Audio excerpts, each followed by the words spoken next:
Shalom Avrahá. Nessa aula de hoje sobre Parashat Be'alotcha, a Parashá nos conta entre assuntos muito interessantes. Um dos assuntos é que o Levi, quando ele ia servir no Mishkan e posteriormente no Bet HaMikdash, a idade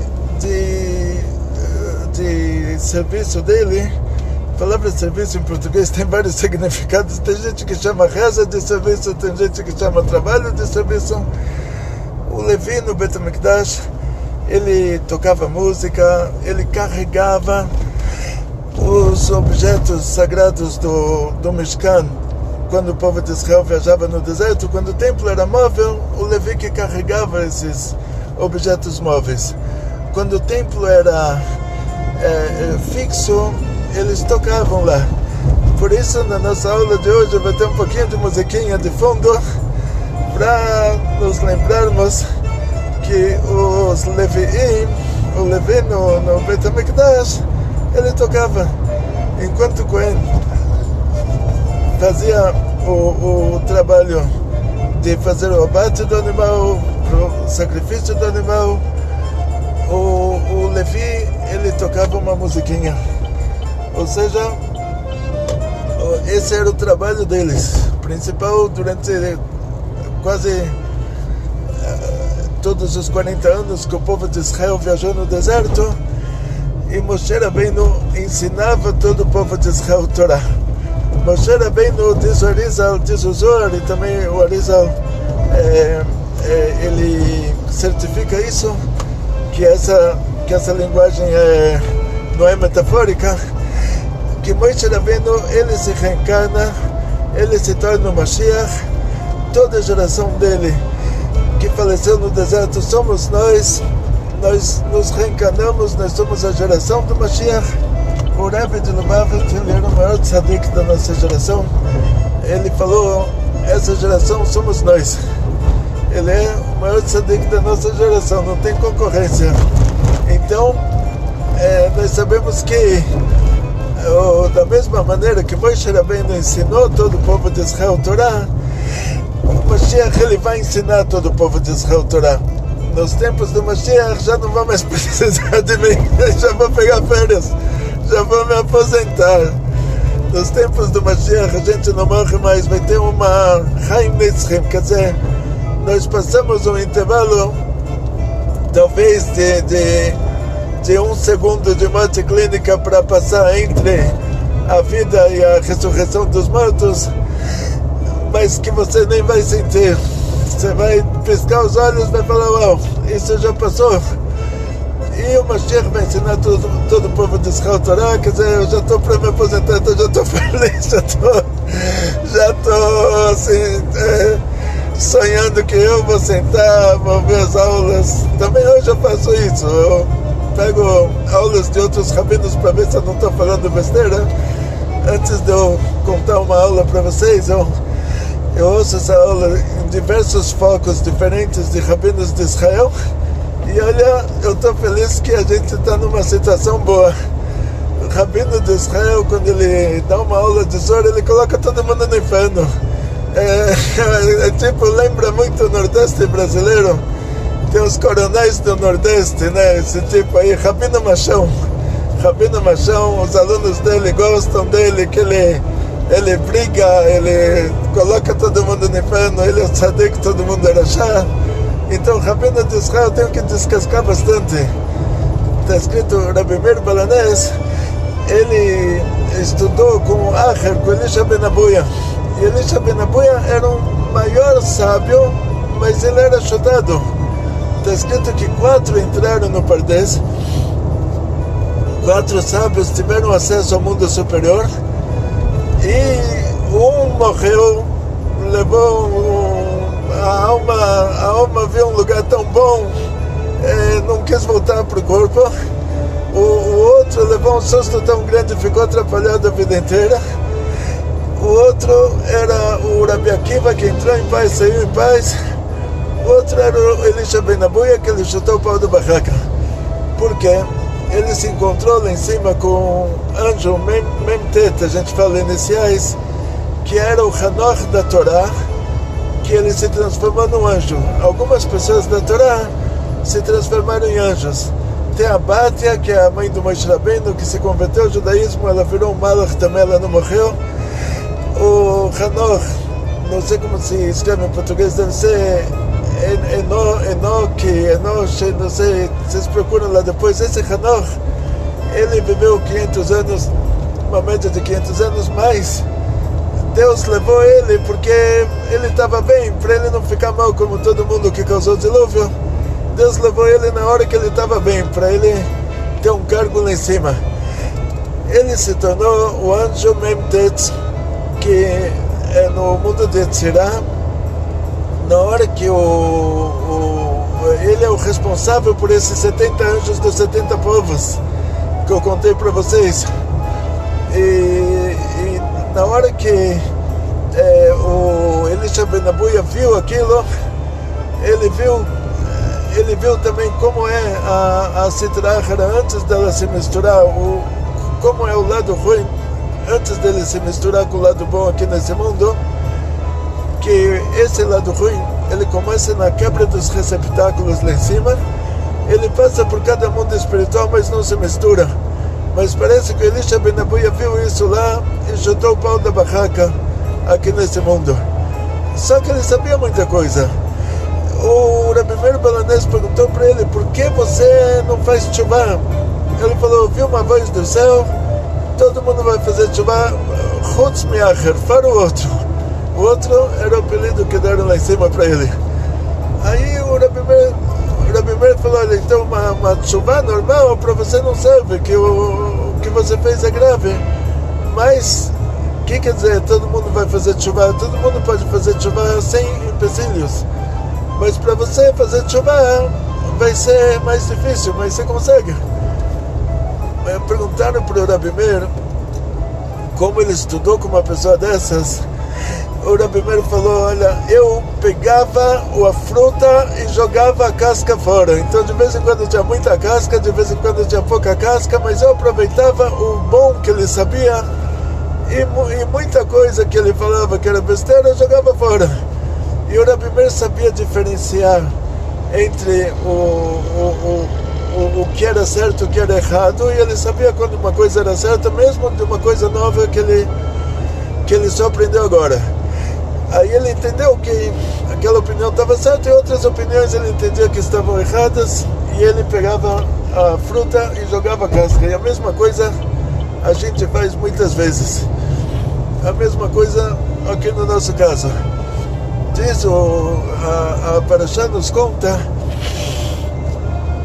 que uma pessoa, sendo que o Levi, ele entrava para fazer o trabalho do Mishkan, ele entrava com 25 anos para fazer o trabalho do Mishkan e saía com 50.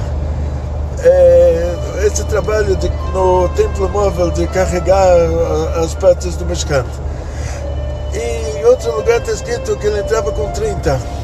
E essa diferença de 5 anos, diz a Gemara, daqui a gente aprende que esses 5 anos, ele entrava com 25, só que 5 anos eram estudos, ele fazia um curso de Levi, e com 30 ele começava o trabalho. Então daqui conclui a Gemara que se a pessoa estudou 5 anos, e nesses 5 anos ele não aprendeu nada, quer dizer, o que ele estudava ele esquecia, então isso já é um sinal de que se ele continuar estudando vai continuar igual. Quer dizer, 5 anos é o tempo para saber se você é apto para fazer uma coisa ou não. Assim diz a Gemara. E a própria Gemara que diz isso também diz que Ein Adam Lomed Ela Bimkom Shelibo Hafetz. A pessoa não estuda a não ser no lugar que ele gosta. Então, quer dizer, se você passou 5 anos no lugar que você não gosta, não entra nessa descrição. Quer dizer, você simplesmente nunca estudou em lugar nenhum. Se você estudou 5 anos no lugar que você gosta e não deu certo, você esqueceu tudo que você estudou, quer dizer, não conseguiu gravar, Então, quer dizer, procura outra profissão. Outra coisa interessante é que o Rebbe explica isso que está escrito ainda pode ser visto da seguinte maneira: não o lugar físico, como a Gemara descreve, que a Gemara conclui disso, que você pode mudar de Israel para outro país porque você encontrou lá uma yeshiva melhor. Então é uma justificativa para sair da terra de Israel, se você precisar, porque senão não tem justificativa. Você está no lugar mais sagrado, para ir para um lugar menos sagrado tem que ter uma justificativa. Então a Gemara diz que isso já justifica. Também, se você não encontrou uma esposa lá, ou um marido lá, aí pode mudar de país. E também, se você não tem parnúcia lá, não tem um salário que justifica o seu nível de vida, também pode mudar de país. Mas, voltando para o nosso caso, se você não encontrou em Israel inteiro um lugar que você consegue estudar feliz, que você está alegre por estudar lá, que não trocaria esse lugar por outro, pode mudar de país para encontrar o lugar que você gosta, porque não é considerado estudar na hora que você estudou no lugar que você está pressionado, que você está, não sei, você está nervoso lá, não sei como dizer isso em português. Ou seja, se você estudou 5 anos no lugar que você gosta, aí e não gravou, não conseguiu, então já é um sinal que você tem que mudar de profissão. Assim diz a Gemara. A gente aprende daqui da Parashá que o Levi estudava 5 anos para ser um Levi, e não mais do que isso. Que mais do que isso já é desnecessário. 5 anos estudou, deu certo, quer dizer que tá bom. Mais do que 5 anos já não tá bom. O Rebbe explica, então, voltando para o Rebbe, que dá para entender isso também, não só o lugar geográfico, como a Gemara diz, mas o livro que você gosta. Então o Rebbe diz assim, muitas pessoas perguntaram para o Rebbe: eu estou estudando e eu estou estressado, não consigo me lembrar do que eu estudei, estou nervoso. Então o Rebbe fala assim: na hora que você cansa, vai estudar um livro de Torá daqueles que te alegram, mesmo que não é a matéria que você precisa fazer a prova dela, mas estuda um livro desses que te alegram, e aí vai ser considerado que você cumpriu o mandamento de estudar a Torá, e junto com isso você não vai se cansar, porque você vai estar estudando uma coisa que você gosta. Então o Rebbe explica dessa maneira. O que a gente aprende daqui, então? Você tem que estudar a Torá, todos nós temos que estudar a Torá. Tem um mandamento divino: Ve'agita bo yomam v'layla. As mulheres têm que estudar a Torá, a parte da Torá que elas são obrigadas a cumprir. Ou seja, a mulher não precisa estudar Gemara.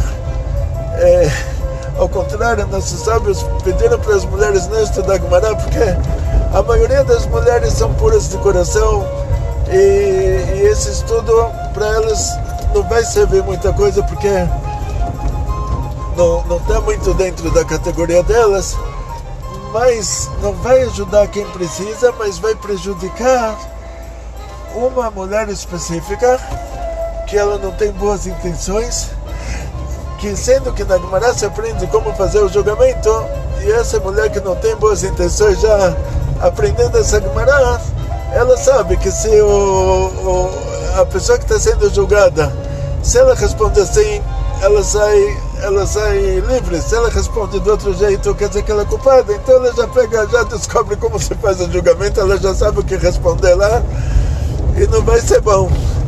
Não vai ser bom por causa de uma mulher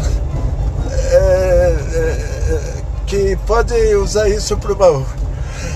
E para as outras mulheres isso não ajuda em nada. Então nossos sábios pediram para as mulheres não estudarem Gemara. Mas os mandamentos que as mulheres são obrigadas a estudar, elas sim têm que estudar. E a primeira coisa, quando você reza, para qual Deus você reza? Você reza para um Deus que você ama, que ele é a essência do bem, que quanto mais alto o nível, não tem mais din. Quanto mais alto o nível da revelação divina, não tem mais o din, quer dizer, a sentença. Imagina assim, uma criança pequena cuidando de outra criança pequena. Você deixa sua filha de 7 anos para cuidar da sua filha de 3. Aí a filha de 7, ela começa a gritar, a berrar, ela fala, você deixou seu brinquedo fora do lugar, você fez isso, você fez aquilo, é capaz até de dar um tapinha nela. Agora a mãe está vendo as duas como duas crianças pequenas, coitada, tá com a paixão que ela tem pela criança pequena, mas coitada, as duas são crianças pequenas, né? Elas deixaram o brinquedo fora do lugar, porque elas são crianças pequenas. Se fossem adultas, não teriam deixado. Então, assim, o nível de revelação divina no Malchut, que é chamado, aquele nível, nome de Hashem, nome Elohim. De acordo com aquele nível, quando a gente faz uma coisa errada, a gente merece um castigo. Vai ter um nível muito acima no Keter, que lá já não tem din. Lá, cada um de nós é visto como um nenê. Se o nenê chorou, berrou, quebrou, bateu, mordeu, fez na fralda, é um nenê. Um pai e uma mãe que dá um tapa no nenê, vou falar que é o pai e a mãe que não estão certos. Não é o nenê é um nenê. Então tem um nível de revelação divina, que é o nível do Keter lá em cima do mundo de Atzilut. Lá já não tem din. Lá o fato de Hashem ser a essência do bem, lá está revelado no Atzmut Mahut, na essência divina. Hashem é a essência do bem. Então quanto mais para cima, essa essência do bem está mais revelada, e ela se revela dessa forma, que até quando a gente faz a coisa errada, a gente não ganha o castigo. E quanto mais baixa a revelação divina, até chegar no nome de Elohim, que aí a gente ganha um castigo pelo que a gente fez errado. Quer dizer, aí já existe um din, já existe um sentenciamento, já existe uma punição. E esse é um dos 13 princípios da fé judaica, que Deus vai recompensar pelo que a gente fez de bom e vai ser obrigado a nos purificar de qualquer maneira do que a gente fez de ruim. E então, voltando pro caso aqui dos nossos estudos, quando uma pessoa estuda, como diz a Gemara, então se ele estudou 5 anos, ele viu que está dando certo, a Gemara ensina ele a continuar, porque aí cada vez vai dar mais certo. Se em 5 anos não deu certo, aí você está perdendo o seu tempo. Aí vai trabalhar, ajuda um koilel, ajuda uma yeshiva, ajuda alguém a estudar a Torá, e a Torá dele vai ser considerada a sua também. Essa a gente vai de acordo com essa linha. Isso não tem duas opiniões em relação a isso. Mas, voltando para as mulheres, que aqui é o nosso foco. A mulher, quando vai rezar, se toda a kavaná da reza dela, ela está pensando em Deus num nível mais baixo, no nível de Elohim, somente, quer dizer, Deus vai dar um prêmio para ela se ela fizer uma coisa boa, vai dar um castigo para ela se ela fizer uma coisa ruim. Isso não é bom. Isso já é um limite. Mesmo que esse nome de Elohim é uma revelação divina, mas é uma revelação divina no Malchut. Ela tem que estudar Hassidut, estudar a parte oculta da Torá, para ela ter um acesso mais profundo ao que é Deus, para despertar no coração amor e temor por Deus. Você não desperta amor por alguém só por interesse. Se você fizer certo, ele te paga. Você não desperta temor. Temor não é ficar com medo. Se você faz errado, ele te dá um tapa. Amor e temor. Amor é você amar porque você está vendo que Deus está te dando vida. Quer dizer, Deus te dá tudo. Quem dá a vida dá para dançar também, dá o dinheiro também, dá tudo que você precisa para continuar vivendo. O temor, imagina você entra Hoje não tem muitos exemplos para isso na nossa geração, mas você entra no palácio de um rei e você vê toda a grandeza daquele rei. Aí isso vai te trazer o temor. Você não vai imaginar que o rei vai ser atrás de você com uma vassoura tentando te bater. Não é disso que você tem medo. O temor da grandeza desse rei que você está vendo. Então isso é um temor de verdade. Então por isso as mulheres são obrigadas a estudar Hassidut também. Hassidut quer dizer o lado oculto da Torá, do jeito que ele é explicado no nosso nível, que é chamado categoria da Torá chamada de Hassidut. E por isso as mulheres não só elas têm que estudar os mandamentos que elas precisam estudar, o que elas têm que fazer, o que elas têm que cumprir, quer dizer Shabbat, Kashrut, Tarat HaMishpachá, então leis de o que é comida kasher, o que não é, como guardar o Shabbat da maneira correta, como se relacionar com o marido, tem dias que pode, tem dias que não pode. Tem tudo isso no nosso site, cada uma dessas categorias. O Tarat HaMishpachá está no Tará Casadas, nessa sessão. Shabbat a gente tem sessão de Shabbat, Kashrut a gente tem. Gostaria até que vocês fizessem observações no site também. Então, se vocês... Agora, assim, nesse caso de a gente estudar coisas que a gente precisa, para a gente saber o que pode e o que não pode, não entra essa categoria de quem não estudou, de quem não viu que ele se desenvolveu durante 5 anos de estudo, não precisa mais estudar.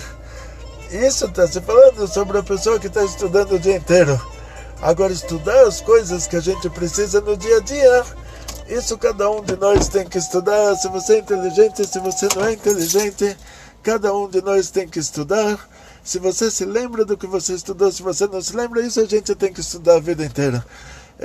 Os mandamentos divinos, faça, não faça, o que é permitido fazer, o que não é permitido fazer, cada um de acordo com o que ele é, se ele é um homem, se ele é uma mulher. Então a mulher não vai estudar leis de Tefilin, o homem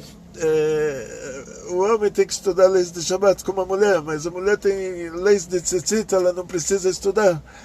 E Hassidut, a parte oculta da Torá, tanto homens quanto mulheres, todo mundo tem que estudar, porque isso traz o verdadeiro amor a Deus, isso traz o temor a Hashem, que é um temor reverencial. Não sei como se fala isso em português, é um temor da grandeza de Deus, não é? Você entra no palácio de um rei, você não fala, estou com medo do rei, que ele vai sair atrás de mim com uma vassoura, vai me dar uma vassourada. Não, não é esse medo que você tem lá. Lá você sente um temor. Esse temor, para chegar a isso, você tem que estudar Hassidut, que é a parte oculta da Torá. E isso não tem limite de 5 anos de tempo. Isso a gente estuda 1 hora de manhã, 1 hora de tarde, as leis que a gente precisa, um pouquinho de Hassidut, aí a gente reza melhor, a gente se comporta melhor, e no mérito do estudo de vocês, do cumprimento dos mandamentos divinos que vocês cumprem, vamos ter a Geulah imediatamente, não vamos ter intervalo entre esse mundo e o próximo, vai ser vida eterna. Queria que todos ajudassem o nosso canal aqui, que eu recebo sempre pedidos para isso. Quer dizer, eu já estou dando aula, né? Então não estou deixando outras pessoas falarem aqui para colocar o joinha. Então tem uma citação na Halachá, que é a pessoa que não faz e não deixa fazer. Isso é a pior situação que pode existir. Não faz e não deixa fazer. Então eu não estou pedindo para colocar o joinha, não estou deixando o outro pedir, então pior ainda. Então por favor, coloque o joinha se você gostou do nosso vídeo, da nossa aula. E não se esqueça de divulgar o nosso canal. E muito sucesso, muita saúde, muito dinheiro, muitas felicidades. Que Hashem dê para vocês vida eterna, sem efsek, sem que tenha já Geulah. Vida eterna, Hashem é a essência do bem, a natureza de quem é bom é fazer o bem, que Mashiach chegue imediatamente e a gente já passe desse mundo para o próximo sem nenhuma interrupção. Kol tov, Hatzlacha, Briut, Parnassá, Beshefa.